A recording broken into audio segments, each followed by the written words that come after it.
and gentlemen, we are in another Focus ST. I know I've done a lot, and I did a vlog in this car with my buddy Morgan, but now it is complete. It's not kind of spinning all over the place and not done with the tune yet. We can actually use the car, so that's what we're gonna do today. And on this gloomy freaking day, we're gonna have a lot of fun.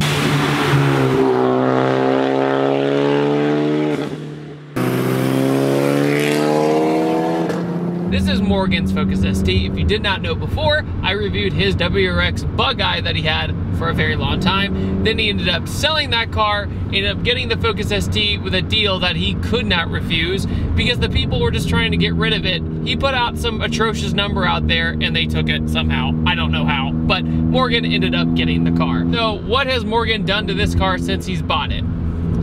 Everything. Literally everything you can pretty much do to a Focus ST aside from different taillights and also a built motor, Morgan has done. Exhaust, diffuser, wing, even the window vents he just got for $45. Everything all in all has come together very well for Morgan on this car. He got this car basically built in a very short amount of time, and he was successful. The car has not had hardly any issues except one time blowing a head gasket where the car over boosted so bad that his motor should have been toast, but it didn't somehow. So the EcoBoost motor in the ST is a stronger motor than the RS, which is sad. Unfortunately and fortunately, the ST motor is stronger. That's what I'm trying to say. But a lot of the people who build the Focus ST motor don't have too many issues. The head gasket issue is not a thing on the Focus ST, only when you're over boosting by accident.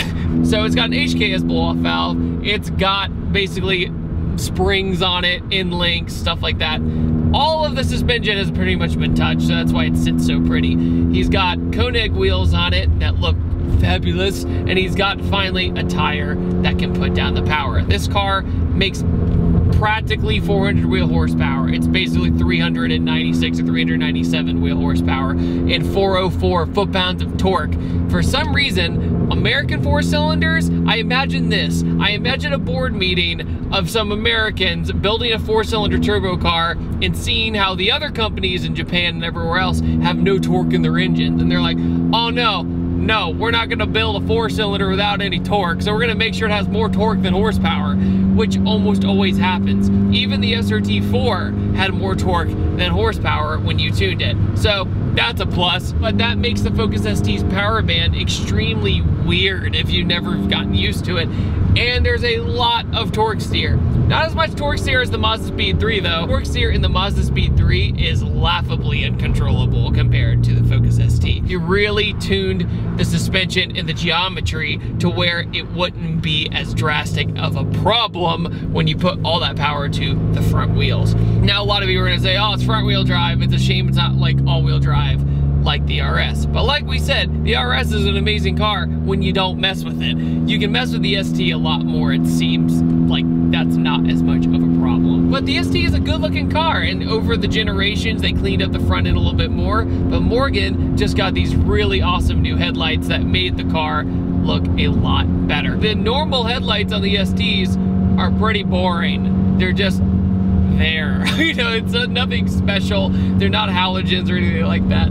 But then Morgan upgraded his headlights. They look a lot better. I was thinking about doing tinted tails or changing them all together, but either way, the car all the way around is complete. There's not a single part of this car pretty much on the exterior that hasn't been touched. Recaro seats that come with the STs, or the ST seats, in my opinion, are just fine, but for a lot of people who are bigger than me, I'm only 5'8" and I'm skinny boy squad, but I fit perfectly in this car. It wraps around me fine. It's been a great run for the ST. It's a shame that they're gone now, and now they're doing the Ford Edge ST and a few things like that. They're even doing an Explorer ST apparently, some spy shots of that. Ford, it's a shame you killed off all your cars, but I understand that business is business. This car, in my opinion, was one of the start of what I call the Ford Renaissance. They did so many cool performance cars in such a short amount of time, and when this hatchback finally came to the States, we didn't get the RS right off the bat. We never got the really cool one with like the Volvo engine in it,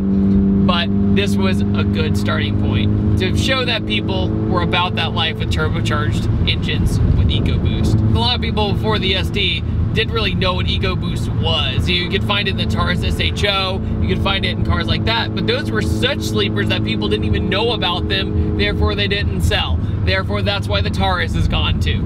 So, lots of sadness for the brand for sure. He also upgraded the turbo, which is not very common. You don't see it that often on the ST. A lot of people are happy with the little itty bitty turbo that fits in the palm of your hand, but this is basically an upgraded version of that. Therefore, you don't lose the curve as much. However, the power is more thrown up top rather than down low. The original turbo in the ST is all torque, and then the power tapers off, and you have this perfect linear power band, but it doesn't have the excitement factor of this. I drove a really peculiar car last year, Volkswagen Jetta with a built VR6 with a turbo on it, and it made a very odd sound. But this also kind of reminds me of the same crackles and pops that that car made.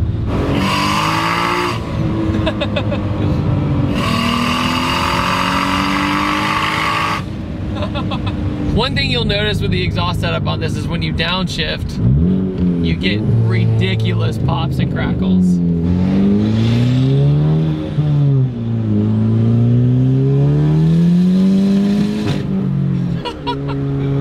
This is the weirdest Focus ST in the best way I've ever driven, because it makes like proper turbo noises. The ST before, it's just a little hint of a whistle, essentially. But when you do the upgraded turbo, the exhaust, you get the backfires, the crackles, all that adds up to be a really fun experience. Especially when you have basically 400 wheel horsepower in a hatchback. 400 horsepower should not be jaded. 400 horsepower is still a lot of horsepower if you're not used to it. Dude, this thing's crab walking like crazy.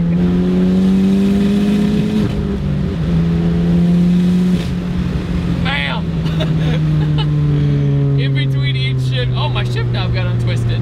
But in between each shift, you get a loud pop, which is really satisfying. It makes you excited for the next gear, for sure.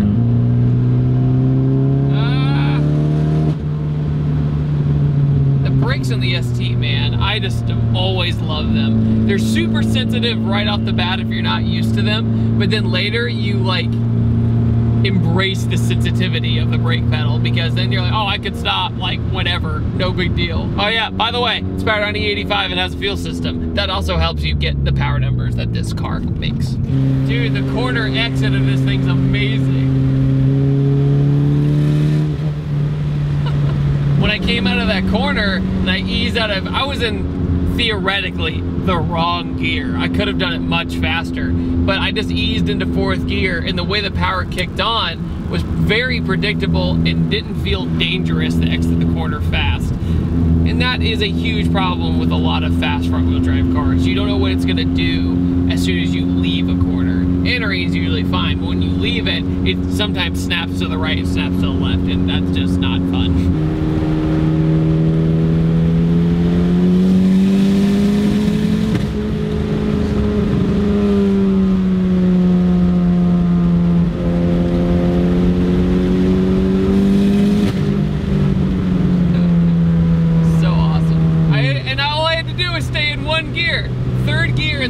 Focus ST has always been my favorite gear, because the power band of it, you almost never have to shift when you're around sharp-ish corners and even sweepers like we just did.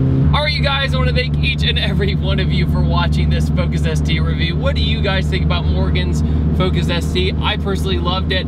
It's definitely a different experience than every other Focus I've ever driven, and by far the fastest one I've ever driven. Let me know what you guys think, and I upload every Tuesday, Thursday, and Saturday, and I will see you guys next time. Goodbye!